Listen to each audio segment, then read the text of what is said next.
Hi, hello everybody, and today we are going to find Rana Pratap कौन है। तो first of all मैं ये क्लियर कर दूं कि राणा प्रताप के पिता का नाम क्या है। महाराणा उदय सिंह टू। यस, महाराणा का बेटा महाराणा ही होता है। तो अब आप लोग उनकी कुछ फोटोज भी देख लो। मुझे नहीं पता कि इनके मुंडी सब फोटोज में राइट क्यों है।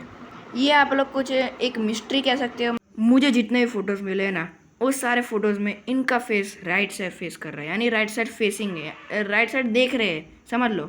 आखिरकार मैंने ये सारे फोटोज गूगल से लिए, तो ये सब तो होना बनता ही है। तो अब बात करते हैं उनकी माता श्री के बारे में। महारानी जयवंती बाई, ये है राणा प्रताप की माता श्री। उनकी भी कुछ फोटोज है मेरे पास, ये देखो।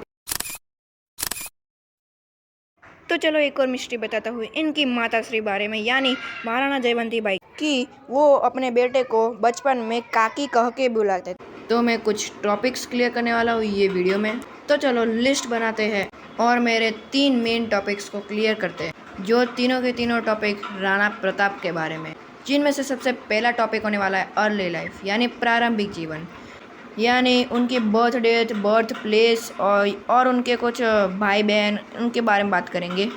महाराणा प्रताप का जन्म 1540 में मेवाड़ के उदय सिंह टू एंड जयवंती बाई के यहाँ हुआ था। महाराणा प्रताप की 2 बहन थी, और जिनमें से सबसे पहले बहन का नाम था चंद कंवर और दूसरी का मान कंवर, और दोनों सौतेली बहन थी। महाराणा प्रताप मेवाड़ के एक शाही परिवार से थे, यानी मतलब रॉयल फैमिली से थे। 1572 में उदय सिंह की मृत्यु के बाद रानी धीरबाई भटियानी चाहते थे कि उनका बेटा जगमाल उनका उत्तराधिकारी बने, लेकिन वरिष्ठ दरबारियों ने सबसे बड़े बेटे के रूप में राणा प्रताप को अपना राजा बनाने पसंद किया, यानी जो राणा प्रताप थे हमारे, उन्हें राजा बना गया था। सरदारों की इच्छा प्रबल हुई, यानी जो सरदार चाहते थे कि राणा प्रताप हमारे राजा बनेंगे, तो वो हो गया, मतलब उनकी इच्छा पूरी हो गई। और इसी के साथ मेवाड़ के 54th में शासक महाराणा प्रताप के रूप में सिंहासन पर बैठे। तो ये है उनकी अर्ली लाइफ, यानी प्रारंभिक जीवन। तो अब हम लोग बात करेंगे उनके हमारे सेकेंड टॉपिक की तरफ, जो कि है बैटल ऑफ हल्दी घाटी। यानी मतलब जिनको नहीं पता हो बैटल ऑफ हल्दी घाटी, वो अभी आगे जाके आप लोगों को पता चल ही जाएगा, क्योंकि ये थी बैटल ऑफ हल्दी घाटी, सबसे बेस्ट बैटल महाराणा प्रताप की। उनके मतलब महाराणा प्रताप का सबसे बड़ा हाथ था इस बैटल के अंदर, सबसे बेस्ट रही थी बैटल। ये वाली बैटल तो मेरे भी फेवरेट है, और चलो अभी हम लोग उसके बारे में बात करते हैं।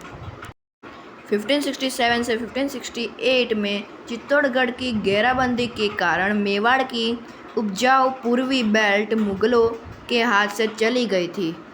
हालांकि अरवल्ली पर्वतमाला का ये शेष जंगली और पहाड़ी राज्य अभी भी महाराणा प्रताप के नियंत्रण में था। मुगल सम्राट अकबर मेवाड़ के माध्यम से गुजरात के लिए एक स्थिर मार्ग सुरक्षित करने का इरादा रखता था। जब 1572 में प्रताप सिंह को राजा का ताज पहनाया गया, तो अकबर ने कई दूत भेजे, जिनमें अमेर के राजा मानसिंह प्रथम भी शामिल थे, और उनसे राजपूताना के कई अन्य शासकों की तरह एक जागीरदार बनने का अनुरोध किया। जब प्रताप ने व्यक्तिगत रूप से अकबर के सामने समर्पण करने से इनकार कर दिया और मामले को कूटनीतिक रूप से सुलझाने के कई प्रयास विफल रहे, तो युद्ध का अपरिहार हो गया, यानी युद्ध अब शुरू हो चुका था। प्रताप सिंह और मुगल और राजपूत जनरल मानसिंह की सेनाएं 18 जून 1576 को राजस्थान के आधुनिक राजसमंद गोगुंडा के पास हल्दी घाटी में एक संकीर्ण पहाड़ी दरिये से आगे मिली। प्रताप सिंह ने लगभग 3000 घुड़सवारों और 400 भील तीरंदाजों की एक सेना तैनात की। मानसिंह ने लगभग 10,000 लोगों की सेना का नेतृत्व किया। 3 घंटे से भी अधिक समय तक चली भीषण लड़ाई के बाद प्रताप ने खुद को घायल पाया और दिन बर्बाद हो गया। मुगल विजयी रहे और उन्होंने मेवाड़ की सेनाओं को काफ़ी नुकसान पहुंचाया, लेकिन महाराणा प्रताप को पकड़ने में असफल रहे। हल्दी घाटी मुगलों के लिए एक निरर्थक जीत थी, क्योंकि वे उदयपुर में प्रताप या उनके किसी करीबी परिवार के सदस्य को मारने या पकड़ने में असफल रहे। जबकि सूत्रों का यह भी दावा था कि प्रताप भागने में सफल रहे। मानसिंह हल्दीघाटी के बाद 1 सप्ताह के भीतर गोगुंडा पर विजय प्राप्त करने में सफल रहे और फिर अपना अभियान समाप्त कर दिया। इसके बाद अकबर ने स्वयं सितंबर 1576 में राणा के खिलाफ एक निरंतर अभियान का नेतृत्व किया और जल्द ही गोगुंडा, उदयपुर और कुंभलगढ़ सभी मुगल नियंत्रण में आ गए। तो इस तरह हमारा सेकेंड टॉपिक भी ख़त्म होता है। अभी हम लोग बढ़ते हैं अपने थर्ड टॉपिक की तरफ, जो कि होगा पोस्ट हल्दीघाटी मुगल इन्वेंशन, यानी हल्दीघाटी युद्ध के बाद भी महाराणा प्रताप को कितने युद्ध लड़ने पड़े थे, उसके बारे में हम लोग जानेंगे। तो चलो स्टार्ट करते हैं।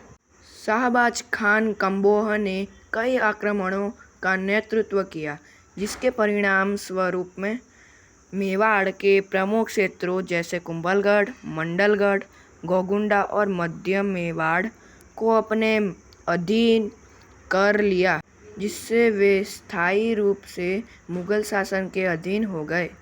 शाहबाज खान के आक्रमणों के बाद मुगल साम्राज्य ने मेवाड़ में अपना वर्चस्व स्थापित कर लिया।